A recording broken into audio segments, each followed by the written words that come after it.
Os segredos da medicina antiga permaneceram invioláveis por milhares de anos. Agora estão sendo redescobertos. Textos esquecidos contêm relatos de tratamentos chocantes e macabros. Como cirurgiões incas perfuravam crânios para salvar os pacientes da morte certa. Como um peixe elétrico era capaz de mitigar a dor. Um instrumento extraordinário foi usado para operar um príncipe com um dos ferimentos mais estranhos da história.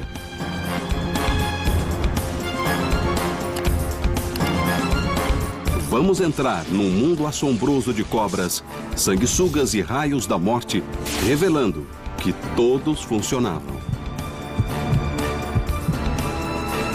Hoje, os segredos da medicina primitiva. Inventos da antiguidade.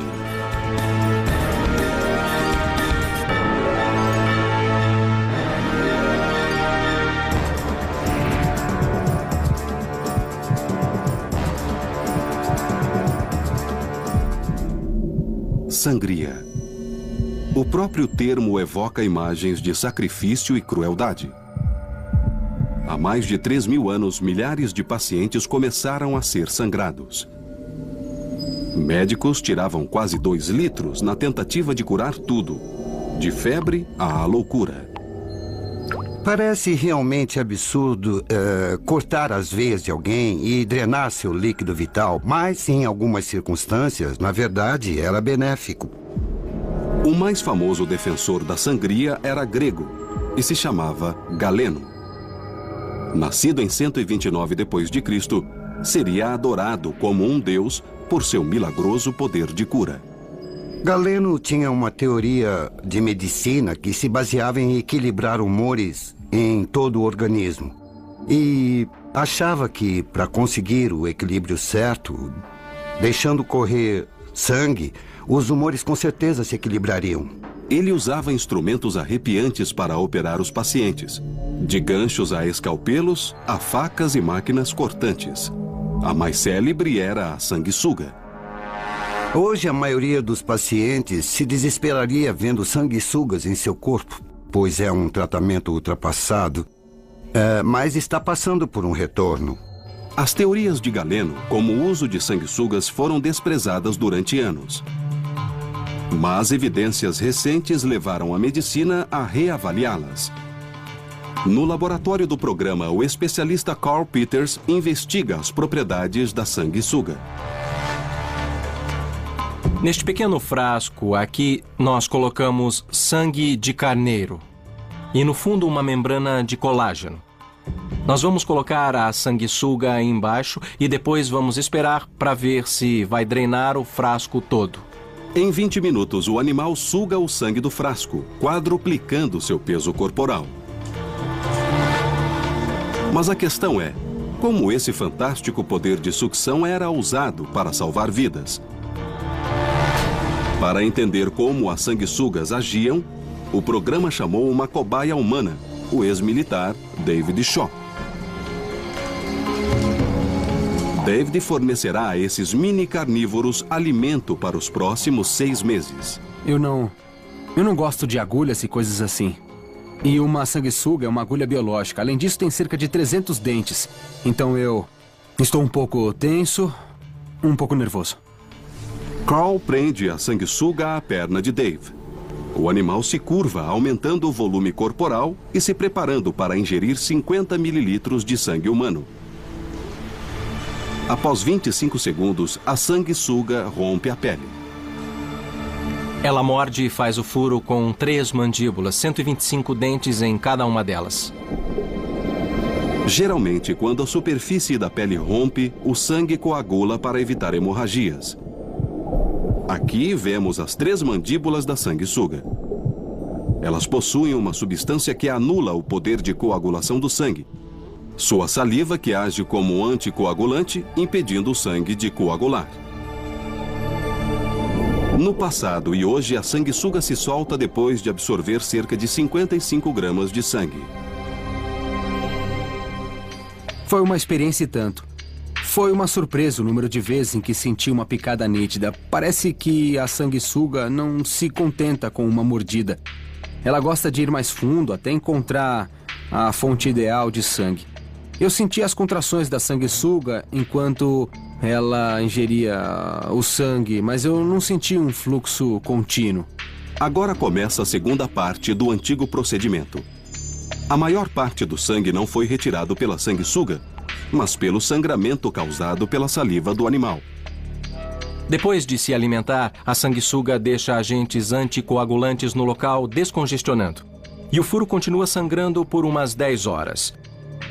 O sangue sai da artéria pelo furo que a sanguessuga fez, mantendo o local ativo até que o corpo se recupere. Esses membros tiveram necrose asséptica, causada por ausência de fluxo sanguíneo e morte do tecido ósseo, uma condição comum nos campos de batalha da Grécia Antiga devido a ferimentos de espada. Quando os vasos são rompidos, os membros são privados do sangue e seus nutrientes, resultando em amputação ou morte. A saliva da sanguessuga contém agentes que dilatam as pequenas veias e artérias do corpo. Isso permite que sugue o sangue até através de carne necrosada, mantendo-a viva até que se recupere. Mas as sanguessugas não são as únicas criaturas rastejantes que habitavam o mundo da medicina antiga. Os tratamentos mais chocantes eram feitos com cobras venenosas. Na Grécia estão as ruínas de Epidaurus, sede de um antigo e misterioso culto com poderes mágicos de cura. Foi fundado em 300 a.C. por um semideus chamado Asclépio. O culto a Asclépio era extremamente importante na antiga Grécia. As pessoas vinham de toda a Europa para visitá-lo e receber sua sabedoria e seus poderes de cura e diagnóstico. Seu símbolo de cura era uma cobra. Segundo uma fábula, a cobra levava as ervas da vida. Acredita-se que o símbolo do cajado, com a cobra enrolada nele, teve origem nessa história. As poções de cobra de Asclépio teriam o poder de ressuscitar os mortos. Durante 2.300 anos, foram consideradas apenas um mito. Mas hoje a ciência moderna tem pistas de como a poção funcionava. A Escola de Medicina Tropical de Liverpool, na Inglaterra, abriga mais de 200 das cobras mais venenosas do mundo. O Dr. Rob Harrison é um dos maiores estudiosos dos efeitos medicinais do veneno de cobra. Para fazer a poção, os antigos precisavam extrair o veneno. Esta é a víbora chifruda, uma das cobras mais perigosas do mundo. A extração de veneno é um procedimento perigoso que deve ser feito por especialistas. É importante ajudar o Paul quando está extraindo o veneno. Assim nos sentimos competentes. Podemos ficar ansiosos, mas não com medo. A víbora chifruda é nativa da África do Norte e só metade de sua dose máxima basta para matar um adulto. Quando uma pessoa é picada, sua vida começa a entrar em risco depois de 20 minutos ou meia hora após a picada. Paul está pronto para extrair? Ao extrair o veneno, o Dr. Harrison e seu assistente Paul repetem um processo outrora executado pelos antigos. Muito bem. 4, 3, 2, 1, peguei. Pode pegar, já está presa. Pronto? Isso. Depois de prender a cobra, eles apoiam suas presas na borda de um copo e forçam o veneno para dentro.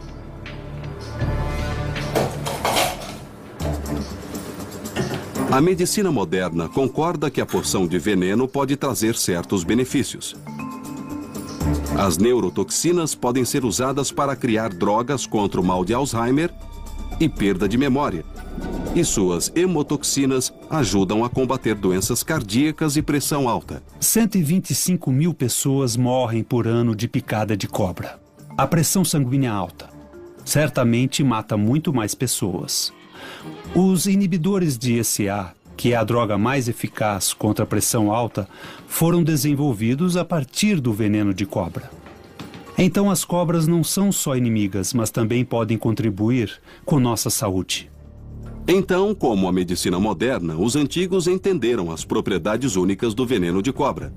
Mas como o ingeriam? Incrivelmente, eles o bebiam. Beber veneno de cobra não é fatal, a não ser que cortes no sistema digestivo permitam que o veneno entre na corrente sanguínea.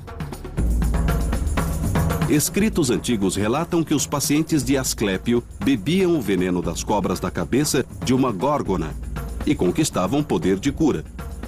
Evidência sugestiva de que os gregos podem ter descoberto os mesmos poderes curativos das drogas mais modernas.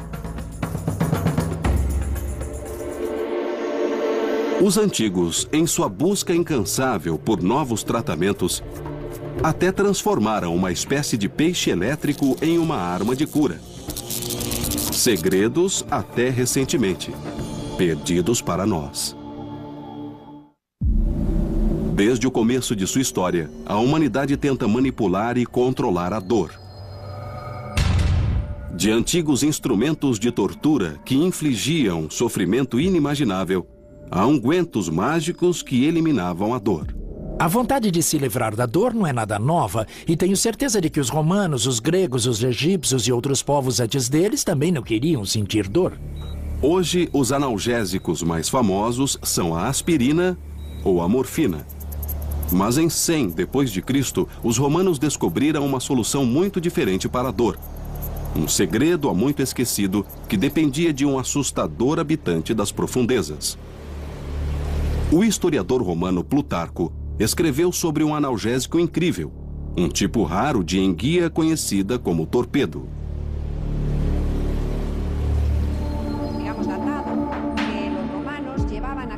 Antigas fontes romanas relatam que pessoas com dores fortes nas juntas e na perna eram levadas para a praia, onde seus pés eram colocados bem em cima do peixe torpedo. Aos poucos, o sofrimento diminuía e a dor desaparecia. Os romanos relatam como o torpedo podia curar quase todas as dores, de cólicas a causadas pela sífilis. Mas além desses textos antigos, não se sabe se o tratamento realmente funcionava. Como o choque de um peixe é capaz de aliviar a dor? No aquário Finisterrae, em La Coruña, Espanha, torpedos são examinados cientificamente pela primeira vez. A bióloga Fernanda Migueles sempre sentiu fascínio por esse peixe, cujo choque elétrico mortal pode ser capaz de curar.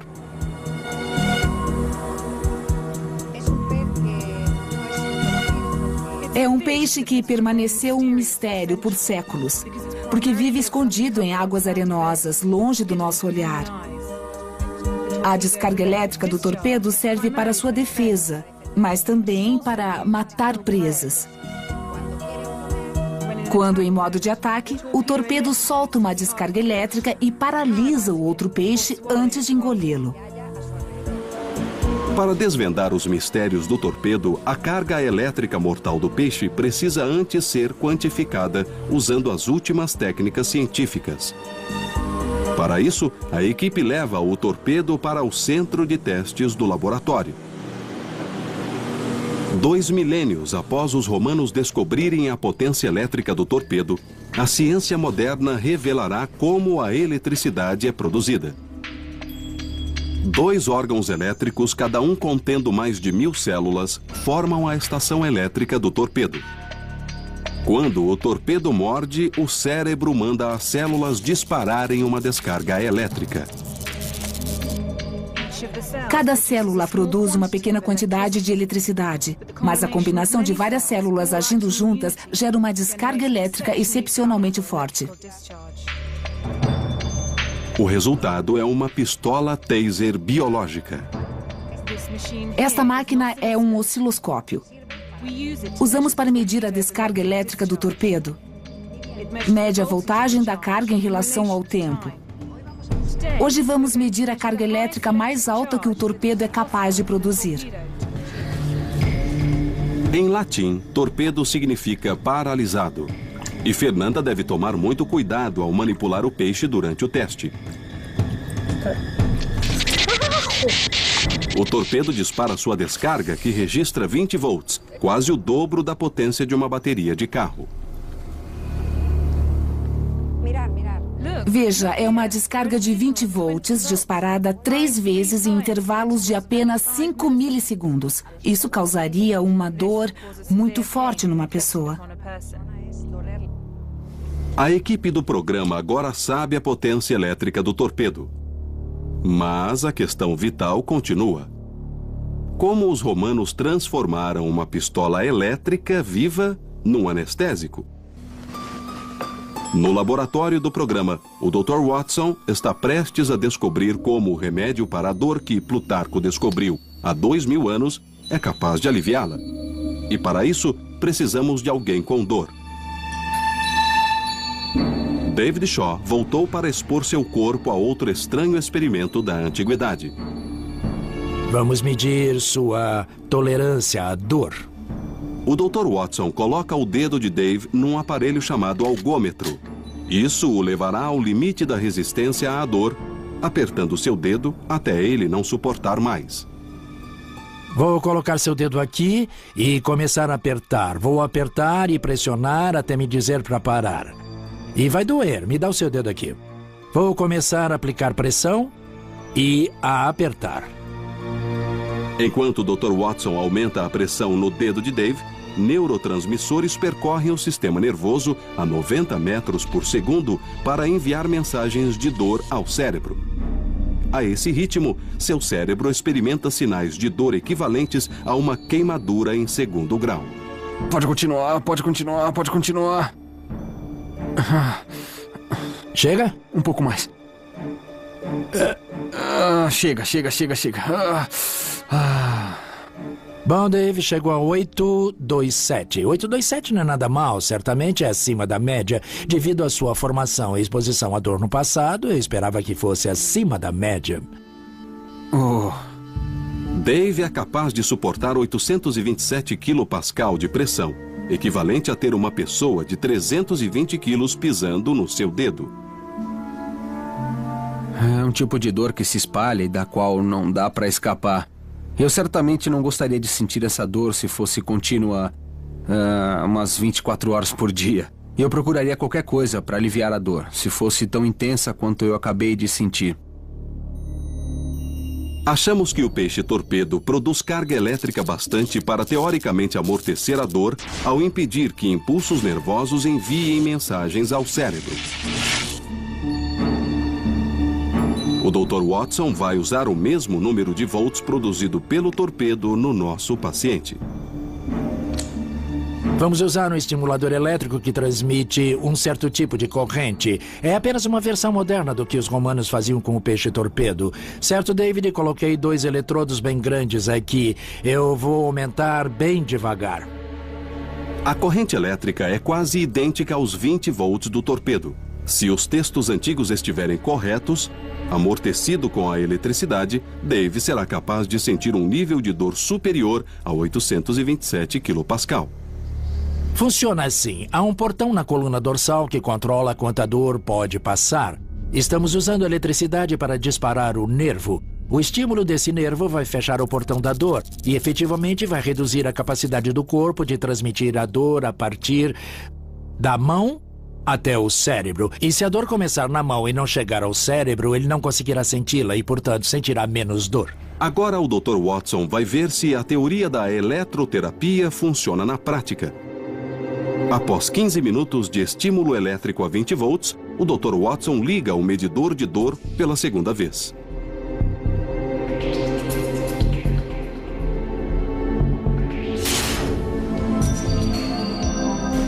O medidor de dor esmaga o dedo de Dave. Ele está passando por um nível de dor muito maior do que um ser humano suporta normalmente. Certo? O índice é 1096, muito maior do que na última vez. Muito bom. 200 a mais, né? Isso mesmo, é 25% a mais do que antes. No começo estava marcando 827 quando ele me pediu para parar. Dessa vez chegamos à marca de 1096, então ele me disse para parar. Diminuímos a capacidade dele sentir dor. Dave agora pode suportar pressão equivalente a ser atropelado por um caminhão de 2 toneladas. 2000 anos após os textos de Plutarco, esse experimento pioneiro revelou que os relatos sobre as curas efetuadas pelos romanos eram baseados em fatos.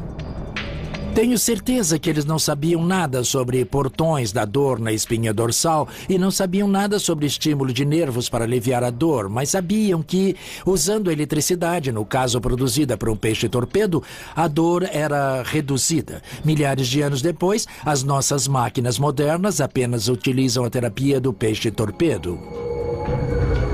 Mas até os romanos ficariam chocados com os tratamentos criados pelos misteriosos incas, cujos médicos literalmente abriam o cérebro humano. Em Cusco, Peru, no interior dos Andes, um local com mais de 500 crânios humanos foram encontrados. Mais da metade exibe sinais de ferimentos terríveis e inexplicáveis. Orifícios circulares no cérebro com até 7 centímetros de diâmetro, precisos demais para terem sido infligidos por uma arma. Evidências de uma sinistra prática antiga. O historiador Peter Frost investiga o mundo mítico dos Incas.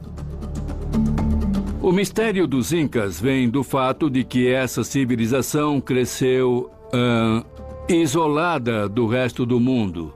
Não tinha contato com ninguém, não conhecia a escrita. Os cérebros foram encontrados na região do Vale Sagrado, que abriga a magnífica cidade perdida de Machu Picchu. Fundada em 1450, a cidade está a quase 2.500 metros acima do nível do mar.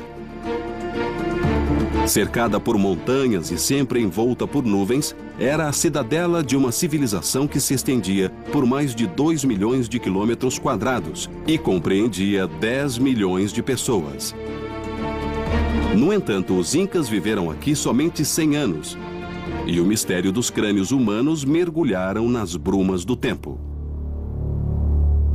5 séculos depois, novas evidências forenses podem resolver esse enigma, pois sugerem que essas pessoas sobreviveram às lesões.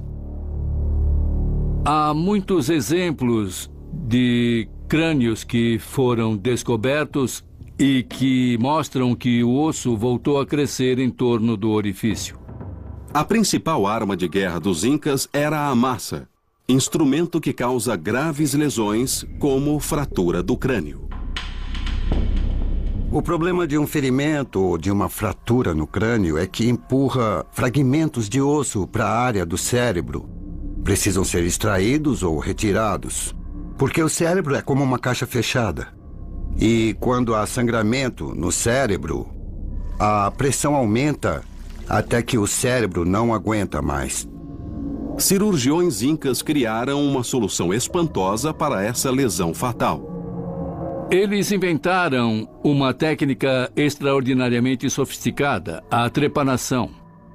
Trata-se da remoção de uma área do crânio para aliviar a pressão ou descomprimir uma fratura do crânio. Podemos saber quanto tempo um Inca viveu após o procedimento, analisando os crânios e procurando ver se eles se recuperaram. Incrivelmente, em 80% dos casos observados, os Incas sobreviveram a essa cirurgia primitiva. Mas como? No laboratório do nosso programa, o cirurgião Mike Edwards vai recuar 600 anos no tempo.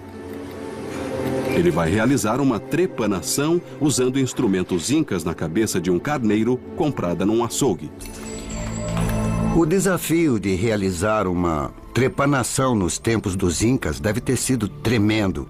Imagine que estou numa montanha peruana com a cabeça de um homem entre os joelhos. Já raspei o cabelo e vou fazer a primeira incisão. Mike usará a mesma lâmina que os cirurgiões incas, de obsidiana, um vidro vulcânico que é 5 vezes mais cortante do que o aço cirúrgico.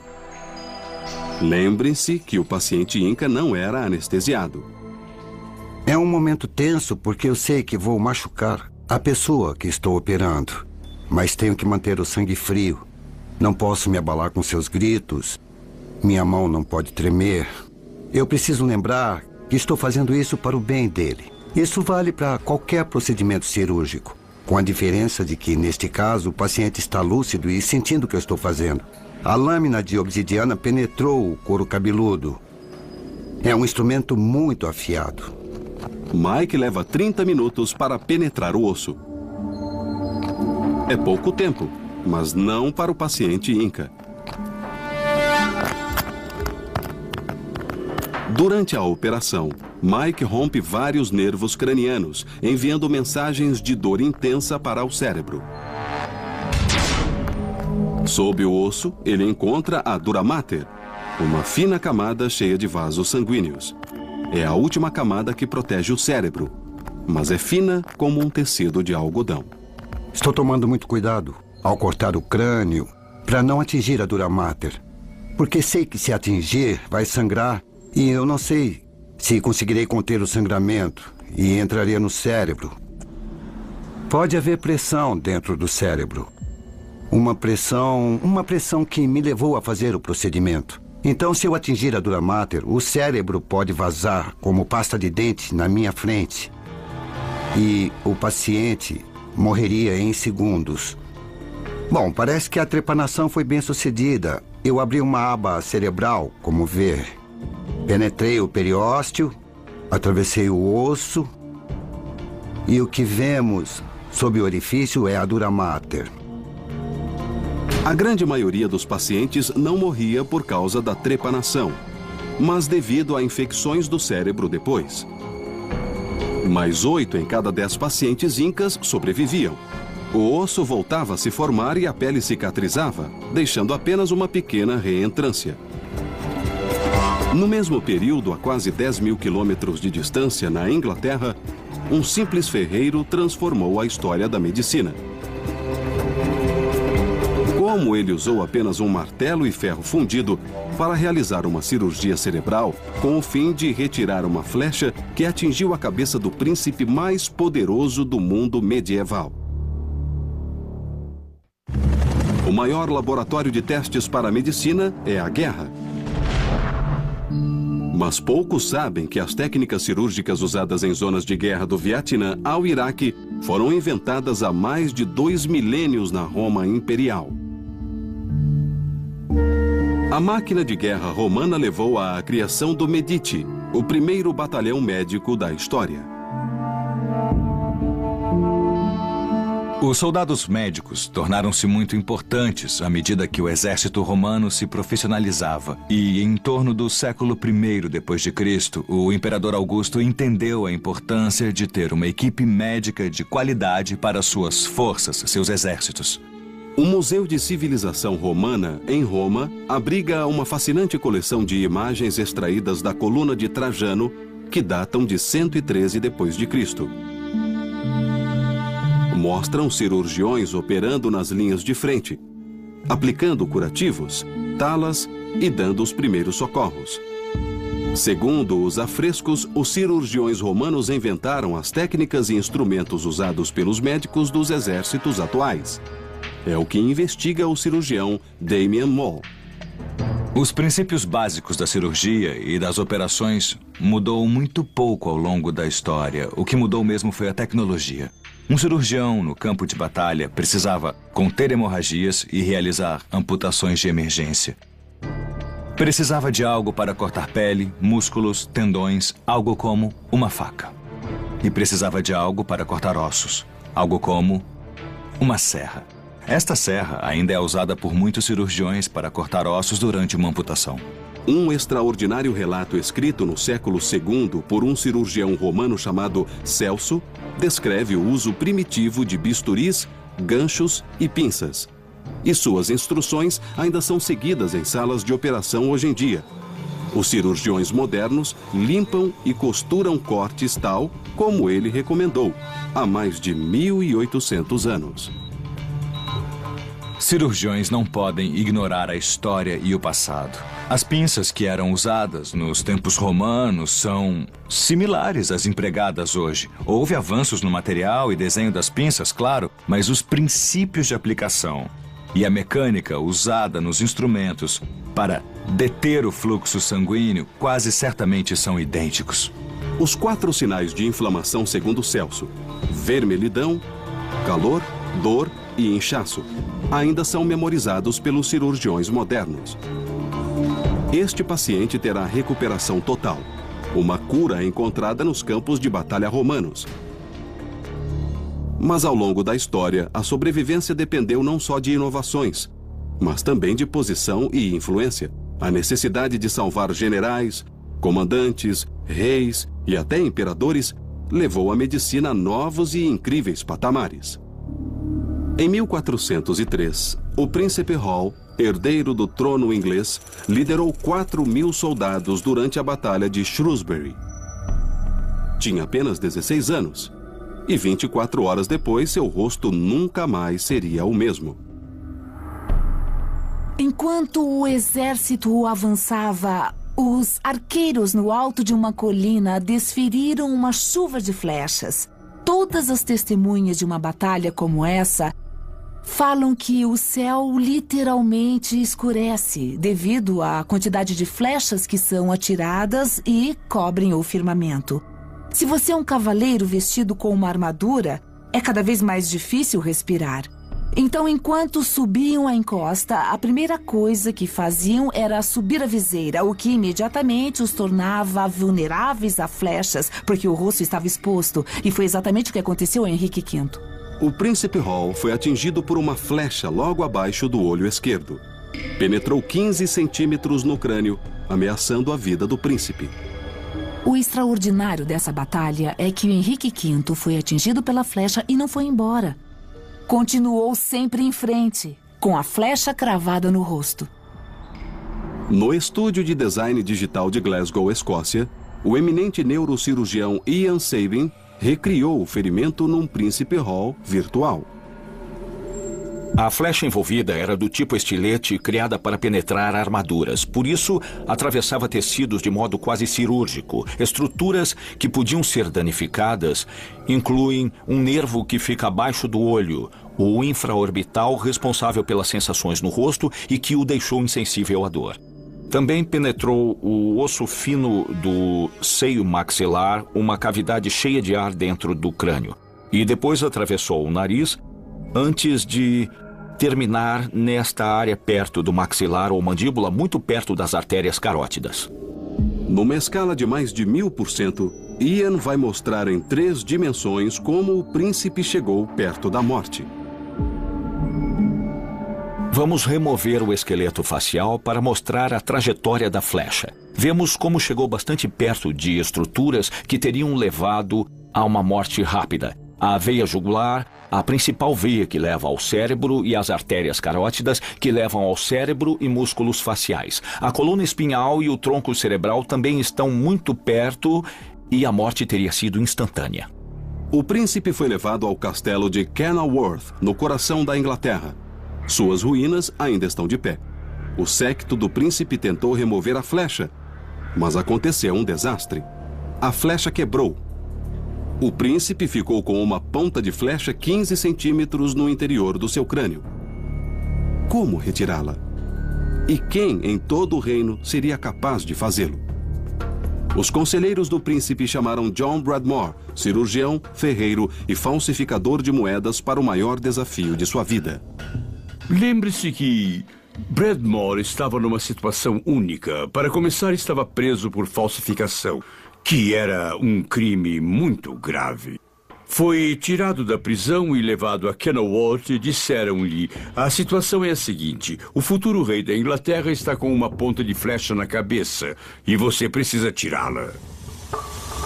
Horas depois de sair da prisão, John Bradmore bolou um plano incrível. Decidiu forjar um novo instrumento cirúrgico usando apenas um martelo e várias chapas de metal fundido.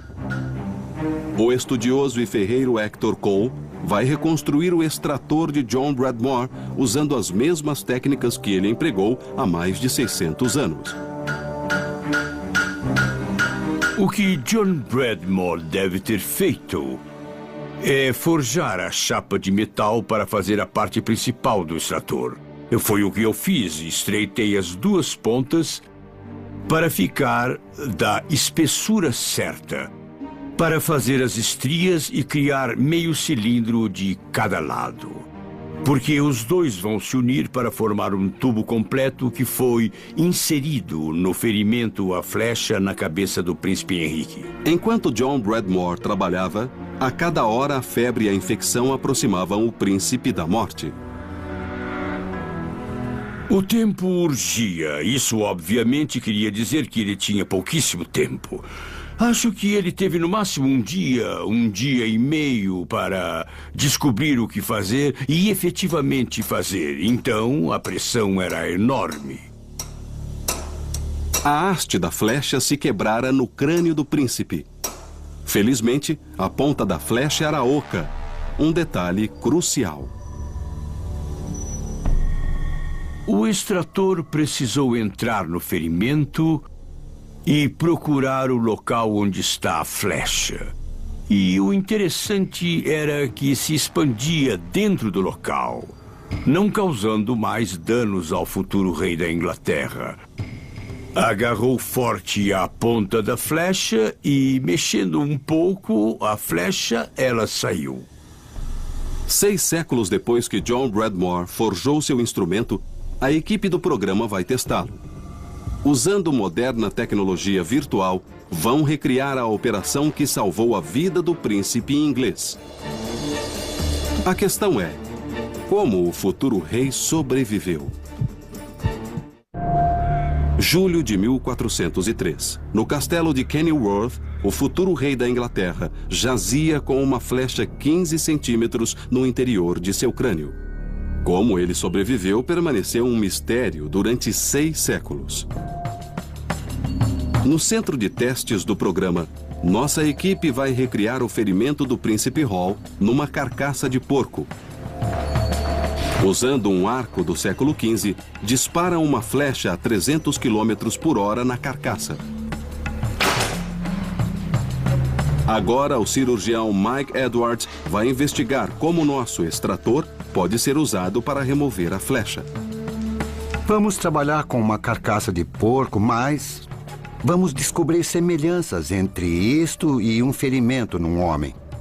É um grande problema porque é um tecido profundo e eu não consigo ver o outro lado. O raciocínio é, se eu vou tirar essa flecha, que estruturas no caminho podem me impedir? Porque, principalmente no rosto, existem estruturas vitais que não podem ser danificadas. O desafio de Mike é ainda mais difícil porque sabemos que a haste da flecha se quebrara, deixando a ponta de ferro a 15 centímetros da superfície e do crânio. Agora, como podem ver, eu tirei a haste da flecha, mas a ponta não está aqui. E é claro que deve estar presa no fundo do ferimento. Bom, John Bradmore sabia que uma ponta de flecha estava alojada em algum lugar e precisava retirá-la. E agora vamos testar esse implemento criado em 1403. Se conseguirá tirar essa ponta de flecha. Há mais de 600 anos, o príncipe Hall precisou suportar a cirurgia sem qualquer tipo de anestésico. Segundo o relato original, não foi um procedimento fácil. Preciso de sorte para conseguir na primeira vez.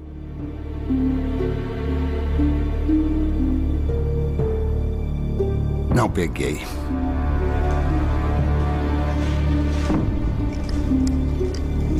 Se eu estivesse fazendo isso com o príncipe Hall como John Bradmore, minha carreira estaria em jogo. Acho que minha vida estaria em jogo.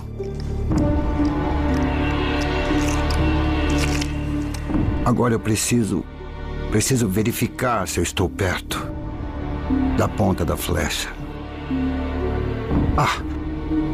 Acho que consegui. Prendi alguma coisa. A questão é...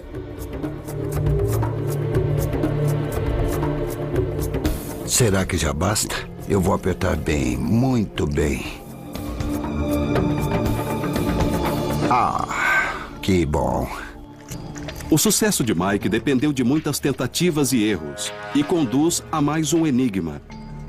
Como o príncipe sobreviveu a um procedimento tão invasivo?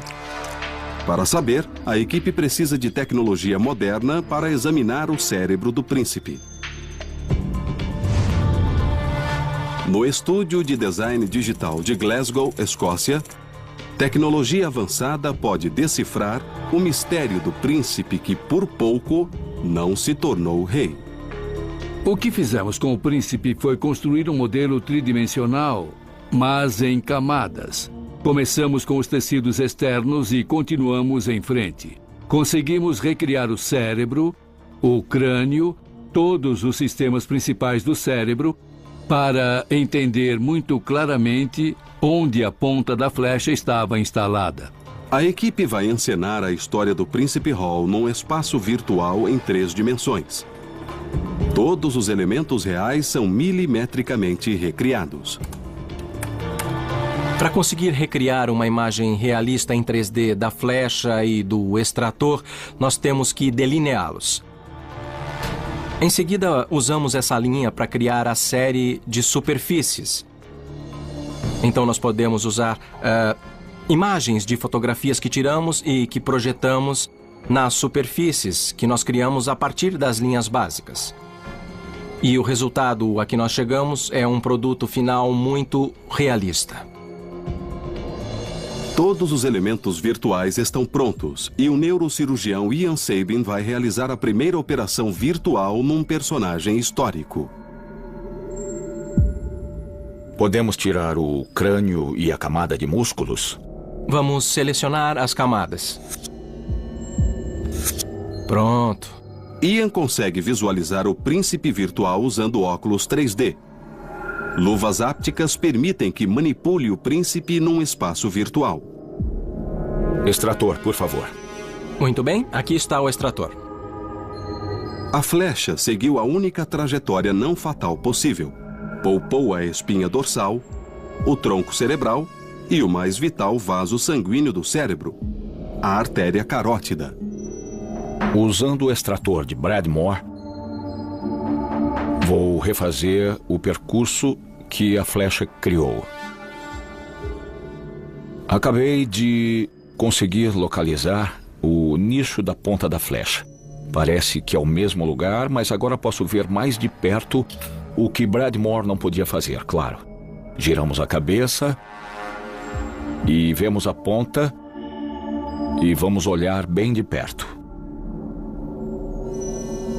É uma visão que eu nunca tive antes. É fenomenal. Quase peguei a artéria carótida. Ele podia ter morrido. Nesse momento, há 600 anos, o príncipe estava com febre. Seu batimento cardíaco era de 120 batidas por minuto. Era crucial retirar a flecha. Mas antes, Ian precisa confirmar a localização da flecha. Estou prestes a retirar a flecha. O sangramento pode ser torrencial. Preciso que alguém pressione a artéria carótida se isso acontecer. Vamos preparar gases e pinças vasculares.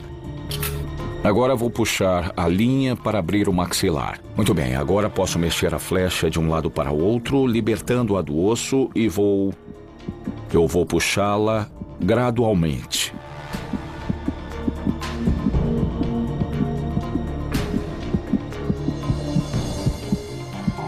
E saiu.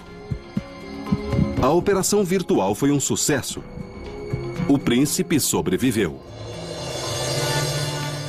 O ferimento do príncipe foi gravíssimo e foi uma sorte incrível ele ter sobrevivido. Mas hoje podemos entender com técnicas muito avançadas como ele conseguiu isso e o que o cirurgião fez na verdade.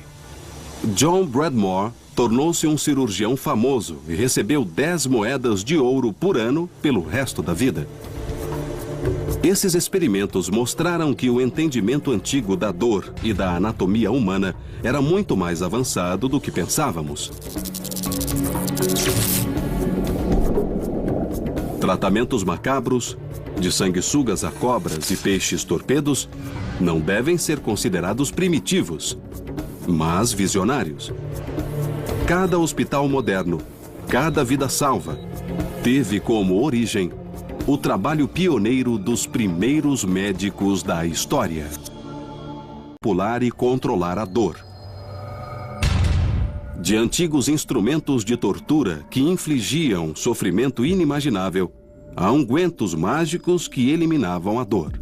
A vontade de se livrar da dor não é nada nova, e tenho certeza de que os romanos, os gregos, os egípcios e outros povos antes deles também não queriam sentir dor. Hoje, os analgésicos mais famosos são a aspirina ou a morfina.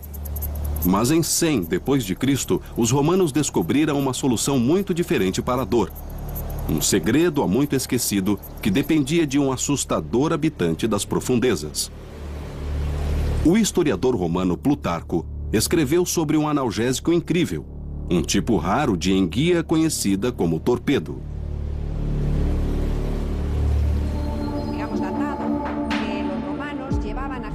Antigas fontes romanas relatam que pessoas com dores fortes nas juntas e na perna eram levadas para a praia, onde seus pés eram colocados bem em cima do peixe torpedo.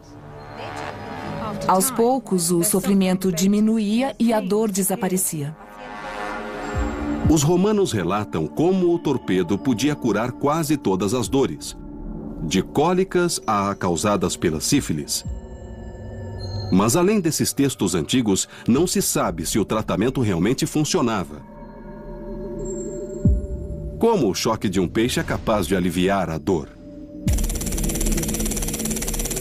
No aquário Finisterrae, em La Coruña, Espanha, torpedos são examinados cientificamente pela primeira vez. A bióloga Fernanda Migueles sempre sentiu fascínio por esse peixe, cujo choque elétrico mortal pode ser capaz de curar.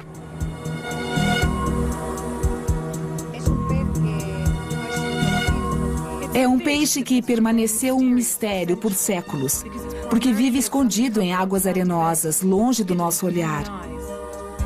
A descarga elétrica do torpedo serve para sua defesa, mas também para matar presas. Quando em modo de ataque, o torpedo solta uma descarga elétrica e paralisa o outro peixe antes de engolê-lo. Para desvendar os mistérios do torpedo, a carga elétrica mortal do peixe precisa antes ser quantificada usando as últimas técnicas científicas. Para isso, a equipe leva o torpedo para o centro de testes do laboratório. 2 milênios após os romanos descobrirem a potência elétrica do torpedo, a ciência moderna revelará como a eletricidade é produzida.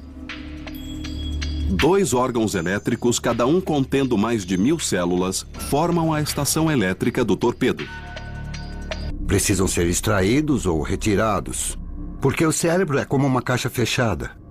E quando há sangramento no cérebro, a pressão aumenta até que o cérebro não aguenta mais. Cirurgiões incas criaram uma solução espantosa para essa lesão fatal. Eles inventaram uma técnica extraordinariamente sofisticada, a trepanação. Trata-se da remoção de uma área do crânio para aliviar a pressão ou descomprimir uma fratura do crânio. Podemos saber quanto tempo um Inca viveu após o procedimento, analisando os crânios e procurando ver se eles se recuperaram. Incrivelmente, em 80% dos casos observados, os Incas sobreviveram a essa cirurgia primitiva. Mas como? No laboratório do nosso programa, o cirurgião Mike Edwards vai recuar 600 anos no tempo. Ele vai realizar uma trepanação usando instrumentos incas na cabeça de um carneiro comprada num açougue. O desafio de realizar uma trepanação nos tempos dos Incas deve ter sido tremendo. Imagine que estou numa montanha peruana com a cabeça de um homem entre os joelhos. Já raspei o cabelo e vou fazer a primeira incisão. Mike usará a mesma lâmina que os cirurgiões incas, de obsidiana, um vidro vulcânico que é 5 vezes mais cortante do que o aço cirúrgico. Lembre-se que o paciente inca não era anestesiado. É um momento tenso porque eu sei que vou machucar a pessoa que estou operando, mas tenho que manter o sangue frio. Não posso me abalar com seus gritos. Minha mão não pode tremer. Eu preciso lembrar que estou fazendo isso para o bem dele. Isso vale para qualquer procedimento cirúrgico, com a diferença de que, neste caso, o paciente está lúcido e sentindo o que eu estou fazendo. A lâmina de obsidiana penetrou o couro cabeludo. É um instrumento muito afiado. Mike leva 30 minutos para penetrar o osso. É pouco tempo, mas não para o paciente Inca. Durante a operação, Mike rompe vários nervos cranianos, enviando mensagens de dor intensa para o cérebro. Sob o osso, ele encontra a dura mater, uma fina camada cheia de vasos sanguíneos. É a última camada que protege o cérebro, mas é fina como um tecido de algodão.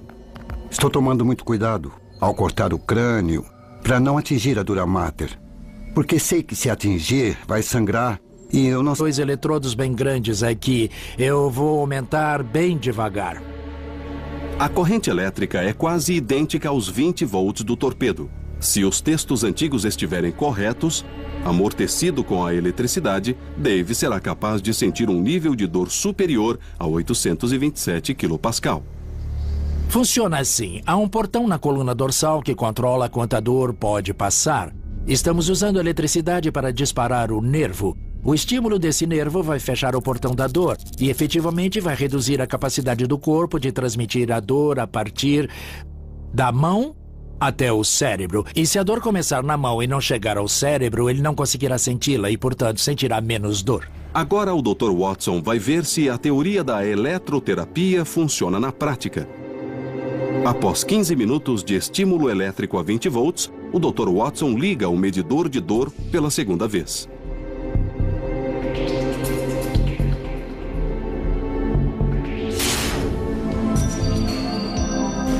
O medidor de dor esmaga o dedo de Dave. Ele está passando por um nível de dor muito maior do que um ser humano suporta normalmente. Certo?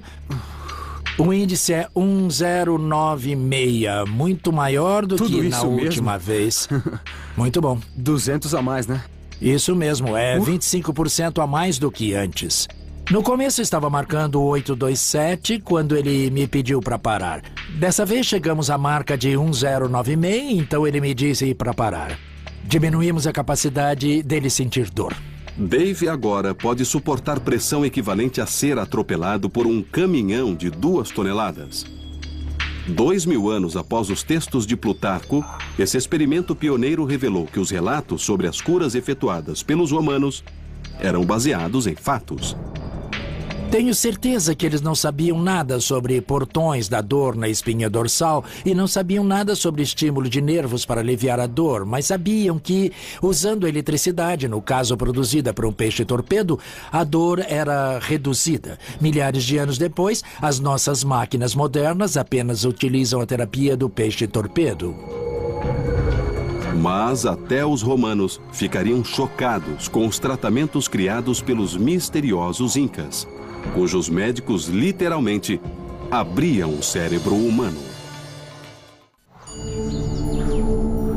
Em Cusco, Peru, no interior dos Andes, um local com mais de 500 crânios humanos foram encontrados.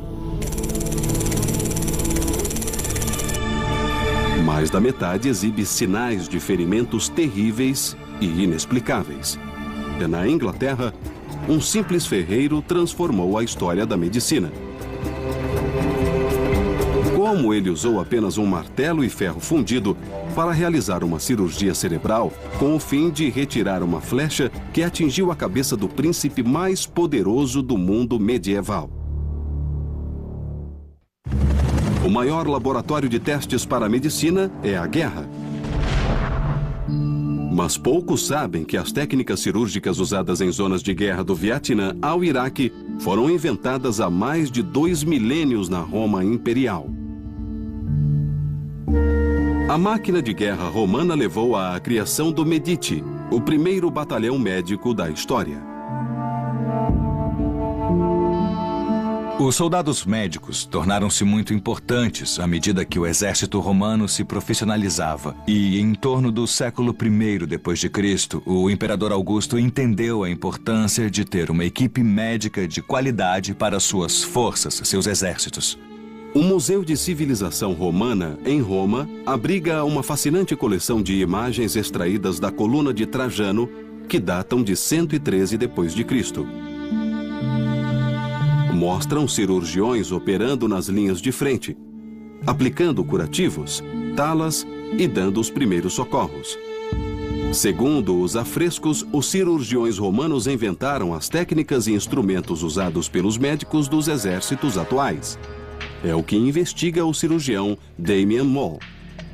Os princípios básicos da cirurgia e das operações mudou muito pouco ao longo da história. O que mudou mesmo foi a tecnologia. Um cirurgião no campo de batalha precisava conter hemorragias e realizar amputações de emergência.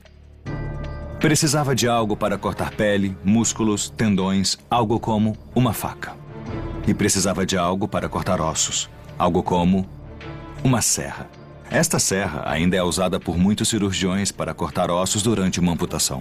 Um extraordinário relato escrito no século II por um cirurgião romano chamado Celso descreve o uso primitivo de bisturis, ganchos e pinças. E suas instruções ainda são seguidas em salas de operação hoje em dia. Os cirurgiões modernos limpam e costuram cortes tal como ele recomendou, há mais de 1800 anos. Cirurgiões não podem ignorar a história e o passado. As pinças que eram usadas nos tempos romanos são similares às empregadas hoje. Houve avanços no material e desenho das pinças, claro, mas os princípios de aplicação e a mecânica usada nos instrumentos para deter o fluxo sanguíneo quase certamente são idênticos. Os 4 se usada, mantendo-a viva até que se recupere. Mas as sanguessugas não são as únicas criaturas rastejantes que habitavam o mundo da medicina antiga. Os tratamentos mais chocantes eram feitos com cobras venenosas. Na Grécia estão as ruínas de Epidauros, sede de um antigo e misterioso culto com poderes mágicos de cura. Foi fundado em 300 a.C. por um semideus chamado Asclépio. O culto a Asclépio era extremamente importante na antiga Grécia. As pessoas vinham de toda a Europa para visitá-lo e receber sua sabedoria e seus poderes de cura e diagnóstico. Seu símbolo de cura era uma cobra.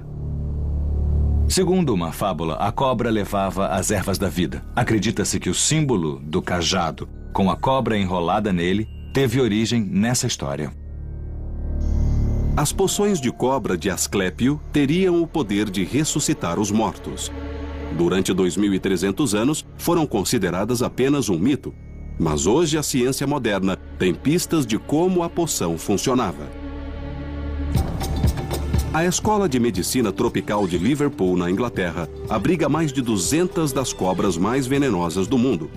O Dr. Rob Harrison é um dos maiores estudiosos dos efeitos medicinais do veneno de cobra.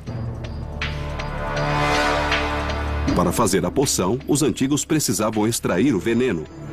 Esta é a víbora chifruda, uma das cobras mais perigosas do mundo. A extração de veneno é um procedimento perigoso que deve ser feito por especialistas. É importante ajudar o Paul quando está extraindo o veneno. Assim nos sentimos competentes. Podemos ficar ansiosos, mas não com medo. A víbora chifruda é nativa da África do Norte e só metade de sua dose máxima basta para matar um adulto. Quando uma pessoa é picada, sua vida começa a entrar em risco depois de 20 minutos ou meia hora após a picada. Paul, está pronto para extrair? Ao extrair o veneno, o Dr. Harrison e seu assistente Paul repetem um processo outrora executado pelos antigos. Muito bem. 4, 3, 2, 1, peguei. Pode pegar, já está presa. Pronto? Isso. Depois de prender a cobra, eles apoiam suas presas na borda de um copo e forçam o veneno para dentro.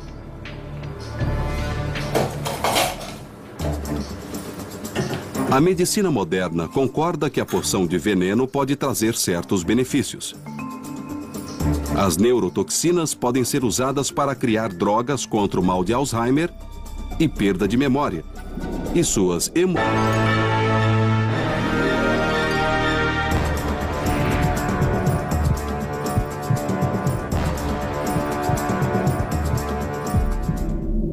Sangria. O próprio termo evoca imagens de sacrifício e crueldade. Há mais de 3.000 anos, milhares de pacientes começaram a ser sangrados. Médicos tiravam quase 2 litros na tentativa de curar tudo, de febre à loucura.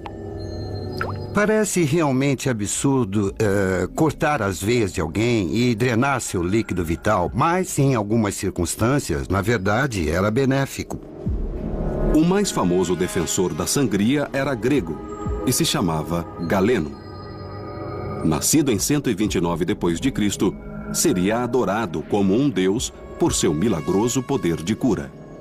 Galeno tinha uma teoria de medicina que se baseava em equilibrar humores em todo o organismo. E achava que, para conseguir o equilíbrio certo, deixando correr sangue, os humores com certeza se equilibrariam. Ele usava instrumentos arrepiantes para operar os pacientes, de ganchos a escalpelos, a facas e máquinas cortantes. A mais célebre era a sanguessuga. Hoje, a maioria dos pacientes se desesperaria vendo sanguessugas em seu corpo, pois é um tratamento ultrapassado, mas está passando por um retorno. As teorias de Galeno, como o uso de sanguessugas, foram desprezadas durante anos. Mas evidências recentes levaram a medicina a reavaliá-las. No laboratório do programa, o especialista Carl Peters investiga as propriedades da sanguessuga. Neste pequeno frasco aqui, nós colocamos sangue de carneiro e no fundo uma membrana de colágeno. Nós vamos colocar a sanguessuga aí embaixo e depois vamos esperar para ver se vai drenar o frasco todo. Em 20 minutos, o animal suga o sangue do frasco, quadruplicando seu peso corporal. Mas a questão é, como esse fantástico poder de sucção era usado para salvar vidas? Para entender como as sanguessugas agiam, o programa chamou uma cobaia humana, o ex-militar David Shaw. David fornecerá a esses mini carnívoros alimento para os próximos 6 meses. Eu não gosto de agulhas e coisas assim. E uma sanguessuga é uma agulha biológica. Além disso, tem cerca de 300 dentes. Então eu estou um pouco tenso, um pouco nervoso. Carl prende a sanguessuga à perna de Dave. O animal se curva à massa, instrumento que causa graves lesões, como fratura do crânio. O problema de um ferimento ou de uma fratura no crânio é que empurra fragmentos de osso para a área do cérebro. Precisam ser extraídos ou retirados, porque o cérebro é como uma caixa fechada. E quando há sangramento no cérebro, a pressão aumenta até que o cérebro não aguenta mais. Cirurgiões incas criaram uma solução espantosa para essa lesão fatal. Eles inventaram uma técnica extraordinariamente sofisticada, a trepanação. Trata-se da remoção de uma área do crânio para aliviar a pressão ou descomprimir uma fratura do crânio. Podemos saber quanto tempo um Inca viveu após o procedimento, analisando os crânios e procurando ver se eles se recuperaram. Incrivelmente, em 80% dos casos observados, os Incas sobreviveram a essa cirurgia primitiva.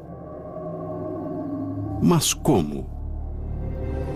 No laboratório do nosso programa, o cirurgião Mike Edwards vai recuar 600 anos no tempo. Ele vai realizar uma trepanação usando instrumentos incas na cabeça de um carneiro comprada num açougue. O desafio de realizar uma trepanação nos tempos dos Incas deve ter sido tremendo. Imagine que estou numa montanha peruana com a cabeça de um homem entre os joelhos. Já raspei o cabelo e vou fazer a primeira incisão. Mike usará a mesma lâmina que os cirurgiões incas, de obsidiana, um vidro vulcânico que é 5 vezes mais cortante do que o aço cirúrgico. Lembre-se que o paciente inca não era anestesiado. É um momento tenso porque eu sei que vou machucar a pessoa que estou operando, mas tenho que manter o sangue frio. Não posso me abalar com seus gritos. Minha mão não pode tremer. Eu preciso lembrar que estou fazendo isso para o bem dele. Isso vale para qualquer procedimento cirúrgico, com a diferença de que, neste caso, o paciente está lúcido e sentindo o que eu estou fazendo. A lâmina de obsidiana penetrou o couro cabeludo. É um instrumento muito afiado. Mike leva 30 minutos para penetrar o osso. É pouco tempo, mas não para o paciente inca. Durante a operação, Mike rompe vários nervos cranianos, enviando mensagens de dor intensa para o cérebro. Sob o osso, ele encontra a dura mater, uma fina camada cheia de vasos sanguíneos demais para terem sido infligidos por uma arma. Evidências de uma sinistra prática antiga. O historiador Peter Frost investiga o mundo mítico dos incas. O mistério dos incas vem do fato de que essa civilização cresceu isolada do resto do mundo. Não tinha contato com ninguém, não conhecia a escrita. Os cérebros foram encontrados na região do Vale Sagrado, que abriga a magnífica cidade perdida de Machu Picchu. Fundada em 1450, a cidade está a quase 2.500 metros acima do nível do mar. Cercada por montanhas e sempre envolta por nuvens, era a cidadela de uma civilização que se estendia por mais de 2 milhões de quilômetros quadrados e compreendia 10 milhões de pessoas. No entanto, os incas viveram aqui somente 100 anos, e o mistério dos crânios humanos mergulharam nas brumas do tempo. 5 séculos depois, novas evidências forenses podem resolver esse enigma, pois sugerem que essas pessoas sobreviveram às lesões. Há muitos exemplos de crânios que foram descobertos e que mostram que o osso voltou a crescer em torno do orifício. A principal arma de guerra dos incas era a massa, instrumento que causa graves lesões, como fratura do crânio. O problema de um ferimento ou de uma fratura no crânio é que empurra fragmentos de osso para a área do cérebro. Precisam ser extraídos ou retirados, porque o cérebro é como uma caixa fechada. E quando há sangramento no cérebro, a pressão aumenta até que o cérebro não aguenta mais. Cirurgiões incas criaram uma solução espantosa para essa lesão fatal.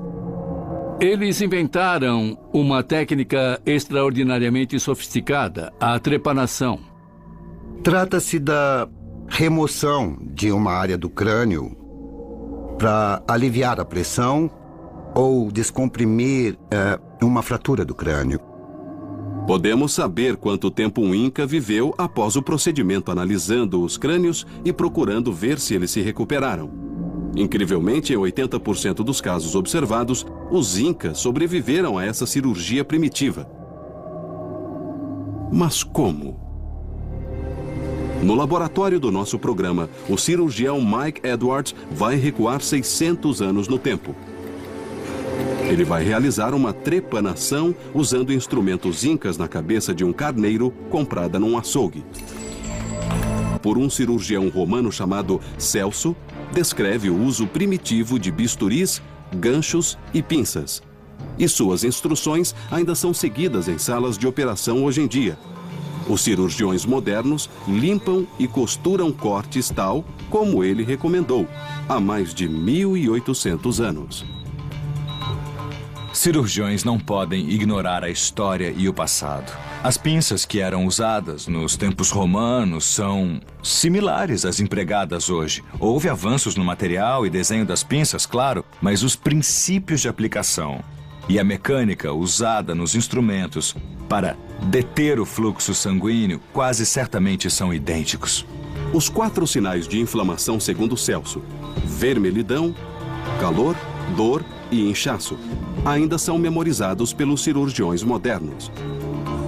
Este paciente terá recuperação total, uma cura encontrada nos campos de batalha romanos.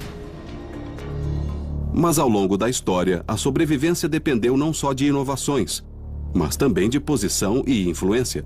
A necessidade de salvar generais, comandantes, reis e até imperadores levou a medicina a novos e incríveis patamares. Em 1403, o príncipe Hall, herdeiro do trono inglês, liderou 4.000 soldados durante a Batalha de Shrewsbury. Tinha apenas 16 anos, e 24 horas depois seu rosto nunca mais seria o mesmo. Enquanto o exército avançava, os arqueiros no alto de uma colina desferiram uma chuva de flechas. Todas as testemunhas de uma batalha como essa falam que o céu literalmente escurece devido à quantidade de flechas que são atiradas e cobrem o firmamento. Se você é um cavaleiro vestido com uma armadura, é cada vez mais difícil respirar. Então, enquanto subiam a encosta, a primeira coisa que faziam era subir a viseira, o que imediatamente os tornava vulneráveis a flechas, porque o rosto estava exposto. E foi exatamente o que aconteceu a Henrique V. O príncipe Hall foi atingido por uma flecha logo abaixo do olho esquerdo. Penetrou 15 centímetros no crânio, ameaçando a vida do príncipe. O extraordinário dessa batalha é que o Henrique V foi atingido pela flecha e não foi embora. Continuou sempre em frente, com a flecha cravada no rosto. No estúdio de design digital de Glasgow, Escócia, o eminente neurocirurgião Ian Sabin recriou o ferimento num príncipe Hall virtual. A flecha envolvida era do tipo estilete criada para penetrar armaduras. Por isso, atravessava tecidos de modo quase cirúrgico. Estrutura... A que nós chegamos é um produto final muito realista. Todos os elementos virtuais estão prontos e o neurocirurgião Ian Sabin vai realizar a primeira operação virtual num personagem histórico. Podemos tirar o crânio e a camada de músculos? Vamos selecionar as camadas. Pronto. Ian consegue visualizar o príncipe virtual usando óculos 3D. Luvas ápticas permitem que manipule o príncipe num espaço virtual. Extrator, por favor. Muito bem, aqui está o extrator. A flecha seguiu a única trajetória não fatal possível. Poupou a espinha dorsal, o tronco cerebral e o mais vital vaso sanguíneo do cérebro, a artéria carótida. Usando o extrator de Bradmore, vou refazer o percurso que a flecha criou. Acabei de conseguir localizar o nicho da ponta da flecha. Parece que é o mesmo lugar, mas agora posso ver mais de perto o que Bradmore não podia fazer, claro. Giramos a cabeça e vemos a ponta e vamos olhar bem de perto. É uma visão que eu nunca tive antes. É fenomenal. Quase peguei a artéria carótida. Ele podia ter morrido. Nesse momento, há 600 anos, o príncipe estava com febre. Seu batimento cardíaco era de 120 batidas por minuto. Era crucial retirar a flecha.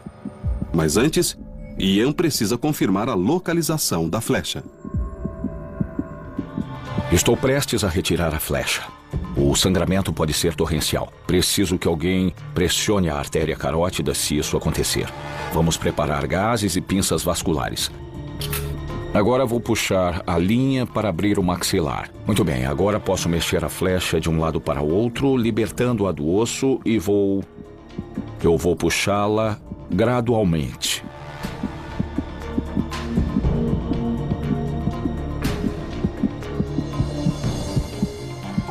E saiu. A operação virtual foi um sucesso. O príncipe sobreviveu. O ferimento do príncipe foi gravíssimo e foi uma sorte incrível ele ter sobrevivido. Mas hoje podemos entender com técnicas muito avançadas como ele conseguiu isso e o que o cirurgião fez na verdade. John Bradmore tornou-se um cirurgião famoso e recebeu 10 moedas de ouro por ano pelo resto da vida.